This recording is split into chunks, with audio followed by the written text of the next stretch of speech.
Fala, meu caro aluno, bem-vindo a mais uma aula do curso de antibiótico terapia do professor Sérgio Araújo. Na aula de hoje nós vamos falar sobre uso de penicilinas na prática clínica. A partir dessa aula nós iremos detalhar cada uma das classes de antibióticos, mostrando as suas principais características, mostrando as suas indicações e mostrando também as suas restrições. Então, a partir desse momento do curso, o que nós iremos fazer é especializar ainda mais os detalhes clínicos do uso dos antibióticos. Se você ainda não me conhece, eu sou o professor Sérgio Araújo, eu tenho um canal no YouTube, o Posologia. Nesse QR Code que vocês estão vendo aqui na tela, vocês podem apontar o seu celular e serão direcionados para o meu canal. Todas as semanas eu posto um vídeo novo sobre o mundo da farmacologia. Aqui na tela vocês também podem ver a minha formação. Eu sou farmacêutico, graduado em farmácia, também com mestrado e doutorado em bioquímica e biologia molecular. E caso vocês queiram entrar em contato comigo, aqui na tela vocês também podem ver os meus principais contatos, tanto as redes sociais como também o e-mail. E o que é que nós veremos na aula de hoje? Qual será o conteúdo da nossa aula? Iremos falar sobre o espectro de atividade dos antibióticos beta-lactâmicos. Hoje nós iremos falar sobre um dos beta-lactâmicos, que são as penicilinas. Não são apenas as penicilinas. Hoje iniciaremos o assunto dos beta-lactâmicos. Nessa primeira aula, nós iremos especificar qual é o espectro de atividade, o que nós esperaremos como atividade antibiótica dos beta-lactâmicos. Também iremos classificar as penicilinas, iremos relembrar o mecanismo de ação das penicilinas, o espectro de atividade dentro da classe das penicilinas, existe variação de espectro de atividade. Também iremos discutir as interações das penicilinas, as indicações e as doses das principais penicilinas e finalizaremos nossa aula de hoje com as reações de hipersensibilidade das penicilinas, que é a principal reação adversa desse antibiótico, considerado um antibiótico bastante seguro. E como eu já havia falado, as penicilinas elas pertencem à classe dos antibióticos beta-lactâmicos. E por que eles recebem esse nome? Eles recebem esse nome porque todos eles apresentam na sua estrutura molecular o anel beta-lactâmico. E o que é o anel beta-lactâmico? Essa estrutura em vermelho aqui, com esse heteroátomo de nitrogênio e esse ciclo de 4 vértices que dá a característica farmacológica desses antibióticos. A presença desse anel beta-lactâmico é fundamental para que esse antibiótico possa agir. Se esse anel for quebrado, por exemplo, o antibiótico ele perde o seu efeito farmacológico. Além do anel beta-lactâmico, também é importante para as penicilinas essa outra parte da molécula, assim como esse grupamento ácido. Essa estrutura recebe o nome de 6-APA ou 6-ácido amino penicilâmico e é essencial para a atividade farmacológica das penicilinas especificamente. A partir dessa estrutura, foi desenvolvidas penicilinas semissintéticas. Então, as penicilinas naturais, que são as penicilinas produzidas pelo fungo, possuem o 6-APA e a partir do 6-APA foi incluído outros grupamentos químicos que agregaram à penicilina outras características farmacológicas, como ampliação do seu espectro de ação, como melhoria da estabilidade em ácidos, além de outras características farmacológicas do grupamento das penicilinas. Então veja só, caro aluno, a partir da penicilina natural, penicilina G, são produzidas as penicilinas semissintéticas, utilizando como núcleo farmacológico o 6-APA. O 6-APA, a partir dele, são incluídos novos grupamentos químicos, e esses grupamentos químicos têm por finalidade agregar características farmacológicas inexistentes na penicilina natural. Considerando agora o grupo dos beta-lactâmicos, nós podemos ver na tela que as penicilinas, do ponto de vista do espectro de ação, elas atuam mais nos gram-positivos, considerando, como eu já havia falado, as penicilinas naturais. Por essa razão, foi incluído esses grupamentos químicos a partir do 6-APA para que as penicilinas naturais ganhassem uma ampliação do seu espectro de ação. A gente vai ver na próxima aula que as penicilinas semissintéticas, elas ampliaram muito o seu espectro de ação além dos gram-positivos. Outros beta-lactâmicos, como as cefalosporinas, mesmo as de primeira geração, já têm um espectro de ação melhor do que as penicilinas naturais, incluindo aí, além dos gram-positivos, também alguns gram-negativos. Os monobactâmicos também são beta-lactâmicos, mas como nós podemos ver, tem espectro estreito, assim como as penicilinas, mas com espectro invertido. Não atuam em gram-positivos, mas sim em gram-negativos. E nós temos os carbapenêmicos, que também são beta-lactâmicos, com espectro estendido. Atuam em gram-positivos, em gram-negativos e também em pseudomonas. Então, depois de conhecermos os beta-lactâmicos, chegou a hora da gente classificar as penicilinas. E toda classificação precisa de parâmetros. Quais são os parâmetros que usaremos nessa classificação? Primeiro, a fonte.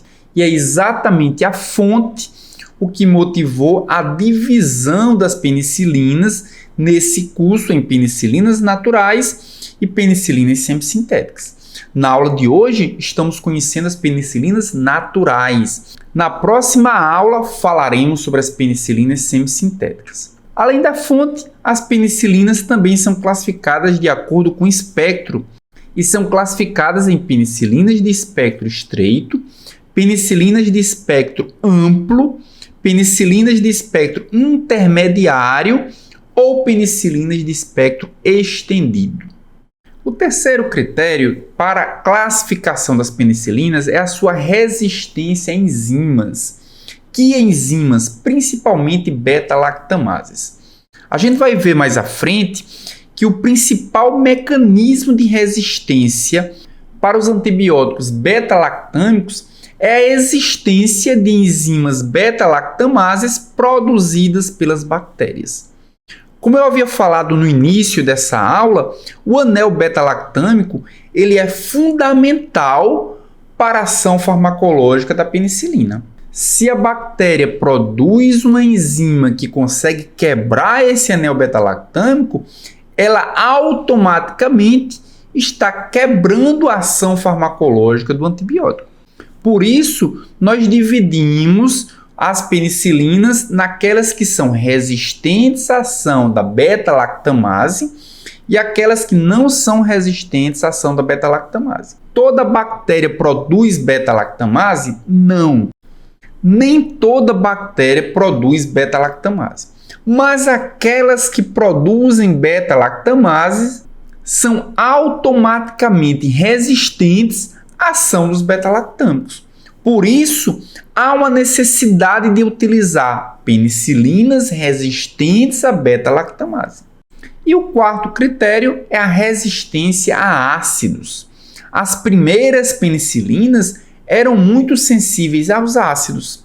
Por isso, as penicilinas naturais, na grande maioria das vezes, elas não são administradas por via oral, porque o ácido do estômago vai destruir essas penicilinas. É o caso da penicilina G, administrada só por via intramuscular ou por via intravenosa. Por essa razão, a partir da penicilina G, foi produzida a amoxicilina. A amoxicilina, além de ampliar o seu espectro, também gerou na penicilina G um grau de resistência à acidez, fazendo com que essa penicilina seja administrada por via oral. Então, nós podemos dividir as penicilinas em estável a ácidos ou não estável a ácidos. Nós veremos mais adiante quais são elas. Então vamos agora conhecer exemplos de cada uma dessas penicilinas. Primeiro, de acordo com a fonte, nós temos as penicilinas naturais, penicilina G e penicilina V são penicilinas naturais. E qual a diferença entre elas? A penicilina G é uma penicilina que não é resistente ao ácido, sendo administrada apenas por via intramuscular ou por via intravenosa. A penicilina V é a versão da penicilina G resistente ao ácido. Tem o mesmo espectro de ação da penicilina G, mas pode ser administrada por via oral. Além das penicilinas naturais, nós temos também as penicilinas semissintéticas. A partir do ácido amino penicilâmico, foram incluídos novos grupos químicos e produzidas as penicilinas semissintéticas. São chamadas semissintéticas porque há ainda a necessidade do fungo produzir o ácido 6-amino penicilâmico para, a partir desse núcleo, depois de incluídos os grupamentos químicos, as penicilinas semissintéticas são sintetizadas. As principais penicilinas semissintéticas são a cloxacilina, a dicloxacilina, a meticilina, a nafcilina e também a oxacilina. Veremos em mais detalhes na próxima aula essas penicilinas semissintéticas. O segundo critério para a classificação das penicilinas é o espectro. Nós vimos que, de acordo com o espectro, as penicilinas podem ser classificadas como espectro estreito. Os exemplos principais é a meticilina, a oxacilina, a nafcilina e a dicloxacilina. E vejam que todas elas são penicilinas semissintéticas. Então, os critérios fazem com que as mesmas moléculas sejam incluídas em classificações diferentes. Além do espectro estreito, as penicilinas também podem ser penicilinas de amplo espectro, exemplos é a amoxicilina e ampicilina. Penicilinas de espectro intermediário, é o caso da penicilina G e também da penicilina V, e também as penicilinas de espectro estendido. Então vejam que a alteração molecular da penicilina gerou para as penicilinas uma ampliação do espectro. Como nós vimos anteriormente, o espectro de ação das penicilinas naturais é relativamente estreito. Age principalmente em bactérias gram-positivas. Isso é o que acontece com a penicilina G, com a penicilina V também. Mas nós podemos ver que, por essa classificação, existem penicilinas com espectro ainda mais estreito. É o caso da meticilina, da oxacilina, nafcilina e dicloxacilina. Assim como existem penicilinas com espectro amplo, é o caso da amoxicilina e da ampicilina. E ainda mais amplo é o caso da carbenicilina e da piperacilina, que tem um espectro maior do que a ampicilina e a amoxicilina. O terceiro critério é a resistência a enzimas, e aí nós temos aquelas que são resistentes à beta-lactamase, é o caso da oxacilina, é o caso da meticilina, da nafcilina, da dicloxacilina e também da cloxacilina. E também as penicilinas que são não resistentes à beta-lactamase. É o caso da penicilina G, da penicilina V, da amoxicilina, da ampicilina e da carbenicilina. E aí eu preciso fazer uma observação, porque algumas dessas penicilinas são extremamente importantes para o uso clínico, mas se elas não são resistentes à beta-lactamase, uma infecção que tem uma bactéria produtora de beta-lactamase, esse antibiótico não poderá ser utilizado de jeito nenhum? Poderá sim, mas o antibiótico precisará ser associado a uma outra molécula inibidora da beta-lactamase. Então existe uma associação extremamente importante, e eu já estou adiantando um pouco esse assunto, mas é uma associação extremamente importante entre antibióticos beta-lactâmicos, que são sensíveis à beta-lactamase, e os inibidores naturais de beta-lactamase, que vão inibir a enzima e, consequentemente, favorecer a ação do beta-lactâmico. É o que acontece, por exemplo, com esse antibiótico aqui, a amoxicilina. A amoxicilina, apesar de ser sensível à beta-lactamase, quando associado ao inibidor de beta-lactamase, esse antibiótico poderá ser utilizado mesmo se a bactéria for produtora de beta-lactamase. E o quarto critério é a resistência a ácido. Então nós temos aqueles antibióticos que são ácido estável, é o caso da penicilina V, da amoxicilina, da ampicilina, da oxacilina, da dicloxacilina e também da cloxacilina. E aqueles que são ácido instável, não dá para administrar por via oral porque eles são degradados pelo ácido do estômago. É o caso da penicilina G, da meticilina, da nafcilina, carbenicilina, piperacilina e ticarcilina. Então esses antibióticos eles precisam ser administrados por via parenteral. Por essa razão, nós vamos ver mais adiante que parte desses antibióticos só tem a sua versão por via parenteral, porque por via oral ele seria degradado pela acidez do estômago. Então vamos agora detalhar um pouco sobre a penicilina G. A penicilina G é o modelo de penicilinas naturais. Como nós vimos, a penicilina G é produzida pelo fungo. A partir da penicilina G é produzida a penicilina V, que é considerada uma penicilina natural, mas resistente à acidez do estômago. Por essa razão, nós iremos utilizar a penicilina G como modelo de penicilinas naturais, mas tudo que eu falar aqui também vai ser válido para a penicilina V, com exceção, é claro, da sua resistência à acidez. Então, quais são as suas principais características? Vamos iniciar essa apresentação da penicilina G falando das suas características gerais.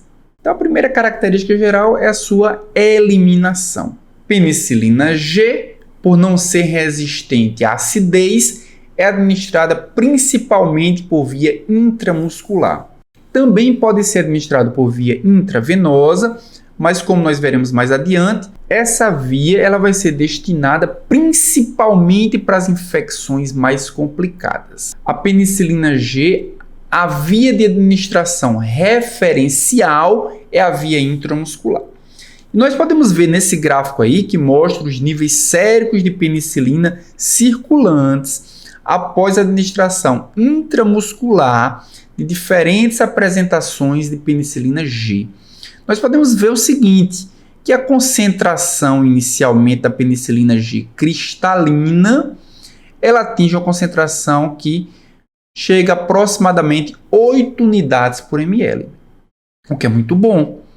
Muito bom por quê? Porque quando a gente olha para a sensibilidade dos principais micro-organismos sensíveis à penicilina G, essa sensibilidade é muito inferior ao que a penicilina G pode alcançar depois de uma administração intramuscular. Então vejam que o gonococo, por exemplo, a sensibilidade dele é 0,5 unidades por ml, o que é muito inferior, chega a 16 vezes inferior ao que a penicilina G atinge na corrente sanguínea. Então, do ponto de vista da concentração sérica, a penicilina G cristalina, ela atinge concentrações excelentes. Mas do ponto de vista da duração do efeito, nós podemos ver que isso não é bom. Atinge um efeito de, no máximo, 4 horas de duração. O que faz com que essa penicilina tenha uma necessidade muito grande de ser administrada continuamente, numa frequência muito maior do que aquela que pode ser confortável para o paciente. Vejam que a administração intramuscular, ela administrada numa frequência de 4 em 4 horas, vai dar um desconforto para o paciente muito grande. Por essa razão, a partir da penicilina G cristalina, foram produzidos ésteres da penicilina G cristalina, que são os ésteres de procaína e também o éster de benzatina. O que é que significa um éster de procaína? O que é que significa um éster de benzatina? Um éster de procaína é quando a molécula da penicilina G ela é esterificada com a procaína, que é um vasoconstrictor. Por essa vasoconstricção, há uma diminuição da absorção da penicilina, prolongando o seu tempo de ação. A proporção de procaína para penicilina G cristalina é de 300.000 unidades de penicilina G para cada 120 miligramas de procaína. Nós podemos ver aqui no gráfico, penicilina G procaína é essa curva verde. Nós podemos ver que o tempo se prolonga para até 24 horas, o que facilita muito a administração do ponto de vista da comodidade. O paciente não vai mais precisar ficar tomando injeção intramuscular de 4 em 4 horas, mas o seu efeito vai durar até 24 horas. O problema dessa esterificação com a procaína é que aumenta o tempo de ação, mas diminui sua concentração sérica. Nós podemos ver aqui que a concentração sérica da penicilina G procaína chega a no máximo 0,3 unidades por ml. A perda da sua eficiência terapêutica é muito grande, caindo de 8 para 0,3. Isso significa dizer que para tratar infecções por gonococo, a penicilina G procaína já não mais é útil para essa infecção. Há necessidade de fato da penicilina G cristalina, a gente vai falar sobre isso mais adiante. E a penicilina G benzatina? Bem, a penicilina G benzatina resulta da combinação de duas moléculas de penicilina com uma de benzatina, que é uma macromolécula que libera lentamente a penicilina do local da injeção IM, promovendo níveis circulantes de penicilina que pode durar até vários dias. Podemos ver por essa curva azul. Penicilina G benzatina, depois da sua administração, pode durar até 7 dias ou mais. Isso é excelente, porque amplia ainda mais o que a penicilina G procaína já podia fazer, que era durar 24 horas. Qual é a grande desvantagem da penicilina G benzatina? A grande desvantagem é exatamente a diminuição da sua concentração sérica, menor inclusive do que a penicilina G procaína. A concentração máxima chega a 0,1 unidades por ml, fazendo com que a penicilina G benzatina não possa ser utilizada para qualquer tipo de infecção, não possa ser utilizada para qualquer tipo de micro-organismo. Olhando agora a sensibilidade, a penicilina G benzatina não pode ser utilizada para infecção por pneumococo, nem por meningococo, já que ele está no limite da sensibilidade do micro-organismo. Mas ainda pode ser utilizado para infecções causadas por streptococcus ou pelo treponema. E do ponto de vista do mecanismo de ação, como é que agem os beta-lactâmicos, incluindo aí as penicilinas? Nós podemos ver por essa imagem aqui a síntese da parede celular, que é o alvo farmacológico dos antibióticos beta-lactâmicos. Então, os beta-lactâmicos inibem a síntese da parede celular ao se ligar numa enzima chamada PBP, ou proteína ligadora de penicilina, que é uma transpeptidase. Então, para entendermos o mecanismo de ação das penicilinas, há necessidade de entendermos como essa parede celular ela é sintetizada. A parede celular das bactérias ela tem uma função muito importante, que é manter o equilíbrio osmótico. A bactéria muitas vezes está em um ambiente muito hipertônico ou muito hipotônico. Se a bactéria fosse atingir o equilíbrio osmótico em cada um dos ambientes em que ela se encontrasse, ela poderia entrar em plasmoptise, ela poderia romper a membrana plasmática. Para que ela não entre nesse equilíbrio osmótico e se mantenha em ambientes hipertônicos ou hipotônicos sem que ela seja destruída, a parede celular, por ser rígida, ela mantém esse equilíbrio osmótico sem que haja destruição da membrana plasmática. Por essa razão, quando os antibióticos beta-lactâmicos destroem a parede celular, elas deixam essas bactérias mais frágeis às variações osmóticas no ambiente em que elas se encontram da infecção. E o que é que faz dessa parede celular algo tão resistente e que a bactéria se beneficia tanto? Vamos conhecer aqui a estrutura da parede celular. A parede celular ela é formada por várias camadas de dois carboidratos, de um dímero de carboidratos, chamados de N-acetilglicosamina e ácido N-acetilmurâmico. Eles estão ligados um ao outro e eles se repetem ao longo de cada uma das camadas. A gente pode ver aqui uma camada e a gente pode ver aqui uma segunda camada. Quem faz a ligação entre esses dois carboidratos é essa transglicosidase, essa GT. Nós vamos ver mais adiante no curso que existe um antibiótico que age exatamente nesse alvo farmacológico. Mas nessa aula não é esse o alvo que nós vamos abordar. Então, entre uma camada e a camada inferior da parede celular, existe um pentapeptídeo, e esse pentapeptídeo é ligado um ao outro por uma ponte de pentaglicina, ou seja, 5 glicinas juntas. E veja só, caro aluno, se nós temos uma camada superior e uma camada inferior, e nós temos uma ligação pentapeptídeo e uma ponte de pentaglicina interligando um ao outro, o que nós estamos criando aqui é um ponto de alta resistência. É o que nós podemos dizer que é uma amarra.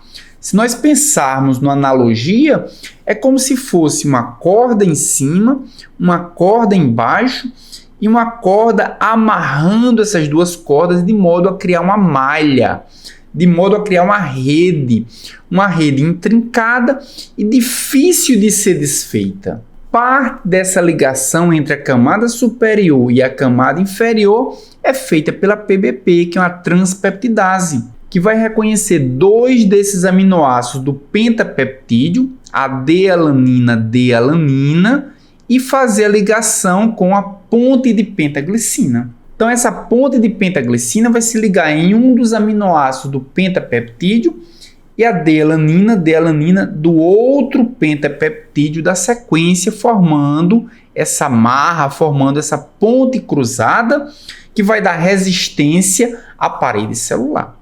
O antibiótico beta-lactâmico ele vai se ligar no sítio ativo da enzima, da PBP, da transpeptidase, impedindo que ele forme essa ligação com a ponte de pentaglicina ao pentapeptídeo, desfazendo essa resistência necessária à parede celular. Dessa forma, como a bactéria não consegue sintetizar a parede celular, ela se torna extremamente frágil às mudanças osmóticas em cada um dos ambientes na qual ela produz a infecção.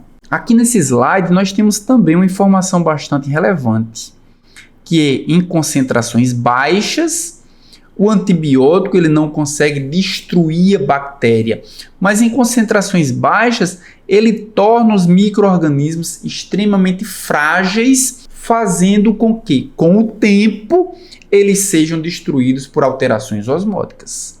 Do ponto de vista farmacocinético, quais são as principais características das penicilinas? Então, nós podemos ver aqui 8 penicilinas